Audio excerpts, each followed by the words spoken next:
అందరికీ నమస్కారం। ఈరోజు మధ్యాహ్నము నాకు వేపరాల గ్రామం నుంచి రైతులు కొంతమంది ఫోన్ చేసినారు। మేము గత కొన్ని సంవత్సరాలుగా అక్కడ వేపరాల గ్రామంలో ఉండే పెద్ద చెరువు చుట్టుపక్కల ఉండే భూముల్లో మేము వ్యవసాయం చేస్తున్నాము। దాదాపుగా 500 ఎకరాలకు పైగా భూములకి ఆ పెద్ద చెరువు నుంచి ఆయకట్టుదారులు అందరూ అక్కడ వ్యవసాయం చేసుకుంటాము। కాకపోతే అక్కడ ఒక తూము కూడా ఉంది। ఆ తూము నుంచి నీళ్లు వచ్చేటప్పుడు అక్కడ కొన్ని 13 పిల్లు కాలువలు కూడా ఉన్నాయి। ఆ పిల్లు కాలువల ద్వారా వర్షం వచ్చి చెరువు నిండినప్పుడు కానీ లేదా చెరువుకి ఏదో ఇంకో రకంగా నీళ్ళు వచ్చినప్పుడు కానీ ఆ నీటిని మేము వ్యవసాయంకి వాడుకుంటాము। అలాంటి పిల్లు కాలువలని ఇప్పుడు ఎవరు పూర్తి చేసినారు, చదును చేసేసినారు। ఏమి అని అడిగితే స్కూల్ కడతామని సమాధానం చెప్తున్నారంట తెలుగుదేశం పార్టీ నాయకులు। ఇలాంటివి ఏవైనా జరగాలంటే ఒక అధికారికంగా మైనర్ ఇరిగేషన్ డిపార్ట్మెంట్ నుంచి కానీ లేదా తహసీల్దార్ గారి నుంచి కానీ లేదా జిల్లా కలెక్టర్ గారి నుంచి కానీ ఏవైనా ఆదేశాలు వచ్చినాయా అని నేను ఈరోజు minor irrigation department DE Geethalakshmi గారిని ఈరోజు అడగడం జరిగింది। ఆమె కూడా ఏ రకమైన లిఖితపూర్వకమైన ఇవైతే తీసుకోవాలి, ఇమ్మీడియట్గా దాన్ని చదును చేయాలని కానీ ఇంకోటి కానీ తీయాలని అయితే ఎక్కడ లిఖితపూర్వకంగా లేదు, ఆర్డర్స్ లేవు। కాకపోతే అక్కడ పిల్ల కాలువలను కూడా డ్యామేజ్ చేస్తే చుట్టుపక్కల ఉండే ఆయకట్టుదారులకి అందరికీ ఇబ్బంది అవుతుందని తెలిసినా కూడా తెలుగుదేశం పార్టీ నాయకులు అక్కడ దాన్ని మొత్తం చదును చేసి పిల్లు కాలువలను డ్యామేజ్ చేయాల్సిన అవసరం ఏమొచ్చింది అని నేను క్వశ్చన్ చేస్తున్నా।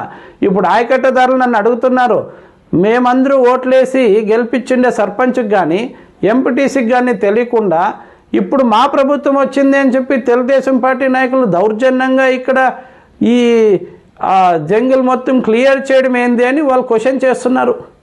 అంటే ఎట్లుందంటే పరిస్థితి, ఓట్లేసి వాళ్ళు ఒక ప్రజాప్రతినిధిని ఎన్నుకుంటే ఆ ప్రజాప్రతినిధికి కూడా వాల్యూ లేకుండా చేస్తున్నారు। ఎవరు ప్రభుత్వం ఉంటే వాళ్ళదే నడవాలనే విధంగా చేస్తున్నారు। కానీ అరే వాళ్ళు కూడా ఒక సర్పంచ్ అవ్వాలంటే కొన్ని వందల మంది ఓట్లు తీసుకొని వేల మంది ఓట్లు తీసుకొని వాళ్ళు కూడా సర్పంచ్ అయింటారు, ఎంపీటీసీ అయింటారు। ఫస్ట్ వాళ్ళకు కూడా ఒక విషయం తెలపాలా, ఆయకట్టుదారులందరినీ కలుపుకొని ఒక మీటింగ్ ఏర్పాటు చేయాలా, మీటింగ్ ఏర్పాటు చేసి ఇక్కడ స్కూల్ ఒకటి ఏర్పాటు చేయాలనుకుంటున్నాం, మీ అందరికీ ఓకేనా అని అడగాల। అట్లా ఏమీ జరగలేదు। అక్కడ తెల్ల కాగితం తీసుకుపోయినారు, మన ఊరికి స్కూల్ రావాలని చెప్పి అర్జీ పెడుతున్నాం, మీరు అందరూ సంతకాలు పెట్టండి అన్నారు। కొద్దిమంది రైతులు సంతకం పెట్టినారు। ఆ రైతులు ఎవరు ఆయకట్టుదారులు పెట్టినారా అనేదన్నా క్రాస్ చెక్ చేసుకోకుండా ఇదే మేము ఆల్రెడీ చేసేస్తున్నాము, మా ఇష్టము, మా ప్రభుత్వం వచ్చింది ఏందండి ఇది? గత 25-30 సంవత్సరాలుగా ఒక్క చెరువునన్నా మనం రెడీ చేసుకోగలిగినామా?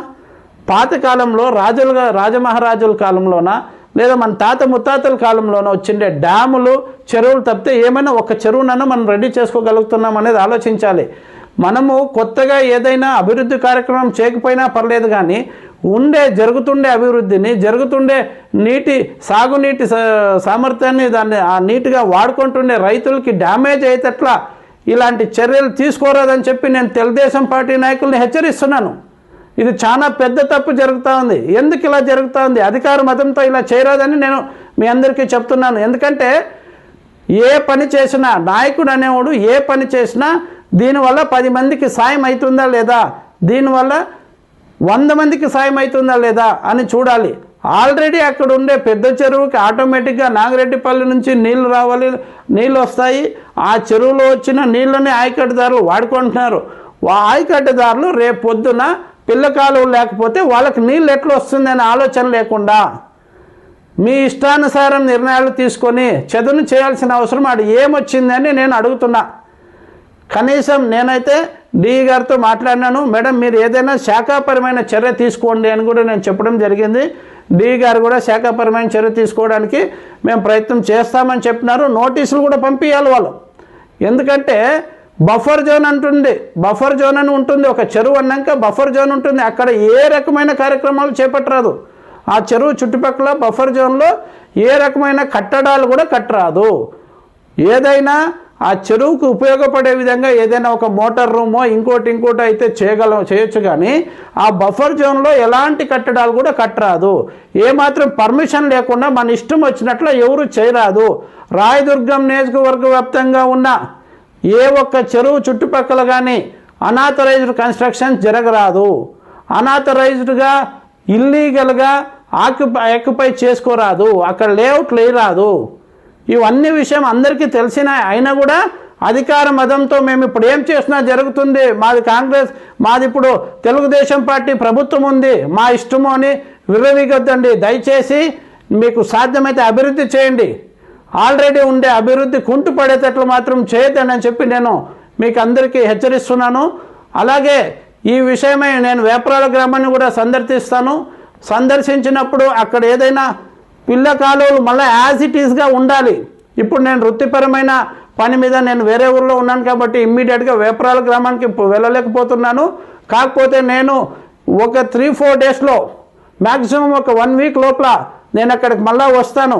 పిల్ల కాలువలు కనుక డ్యామేజ్ అయినాయంటే ఈ విషయమై మేము ఆయకట్టుదారులందరినీ చేర్చుకొని ఉధృతమైన సమ్మె చేయాల్సి వస్తుంది, ఉధృతంగా మేము పోరాడాల్సి వస్తుంది, మేము ఉద్యమించాల్సి వస్తుంది అని చెప్పి నేను మీ అందరికీ హెచ్చరిస్తున్నాను. దయచేసి దీనికి సంబంధించిన శాఖ అధికారులు, జలవనరుల శాఖ అధికారులు కానీ, అలాగే కలెక్టర్ గారు కానీ, సంబంధించిన తహసీల్దార్ గారి వెంటనే దీనికి స్పందించి ఇమ్మీడియట్గా అక్కడ పిల్ల కాలువల్ని యాజ్ ఇట్ ఈస్గా ఉండేటట్లు చేయాలని చెప్పి నేను డిమాండ్ చేస్తున్నాను. కాంగ్రెస్ పార్టీ తరఫున, ఆయకట్టుదారుల తరఫున, వేపరాల గ్రామ పెద్ద చెరువు ఆయకట్టుదారులైన రైతులందరి తరఫున నేను ఈ డిమాండ్ చేస్తున్నాను. ఇది చాలా పెద్ద తప్పు. మళ్ళీ ఇలాంటివి ఎక్కడ కానీ పునరావృతం కాకుండా చూసుకోవాల్సిన బాధ్యత ఎంతైనా మనందరిపైన ఉందనే విషయాన్ని నేను ఇక్కడ అధికారులకు తెలియజేస్తున్నాను, రాజకీయ నాయకులకి తెలియజేస్తున్నాను. మన చేతనైతే అభివృద్ధి చేద్దాం, కాకపోతే ఆల్రెడీ ఉండే అభివృద్ధిని డిస్ట్రాయ్ చేద్దామని చెప్పి నేను మీకు డిమాండ్ చేస్తున్నాను. Thanks to one and all.